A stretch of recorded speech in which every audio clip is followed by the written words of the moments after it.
এ Batman, তুই আমার রাস্তা আটকালি কেন? আমাকে বাড়িতে যেতে দে। আরে স্পাইডারম্যান, বাড়িতে যেতে হলে আগে আমার সাথে লড়াই করতে হবে। এই দেখ, আমার কাছে শক্তিশালী ম্যান আছে, এবার দিকে তোর কাছে কোন ম্যান আছে?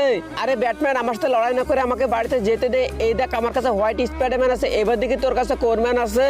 আরে প্রতিবন্ধী কিসের তোর স্পাইডারম্যান? এই দেখ, আমার কাছে শক্তিশালী আমার ভাই ব্যাটম্যান আছে, এবার দিকে তোর কাছে কোন ম্যান আছে?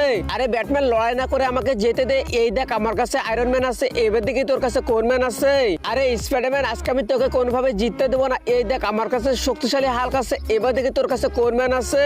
আরে ব্যাটম্যান, তাই নাকি? তুই আমাকে জিততে দিবি না? তাহলে দেখ এবার আমি কাকে নিয়ে আসি। তো বন্ধুরা, স্পাইডারম্যান শেষে কাকে নিয়ে আসলো সেটি দেখার আগে বন্ধুরা, তুমি তো সে যে বিনা কারণে বিভিন্ন জায়গায় লাইক এবং সাবস্ক্রাইব করেছো। কখনো কি আল্লাহর জন্য লাইক এবং সাবস্ক্রাইব করেছো? যদি তুমি মন থেকে আল্লাহকে ভালোবেসে থাকো তাহলে অবশ্যই ভিডিওতে লাইক দিয়ে চ্যানেলটি এখনই সাবস্ক্রাইব করো। আর তোমার হাতে সময় থাকলে অবশ্যই আল্লাহর নামটি কমেন্ট করে দিও। এই দেখ ব্যাটম্যান, আমি পৃথিবীর সবচেয়ে শক্তিশালী স্পাইডার হালকে নিয়ে আসছি।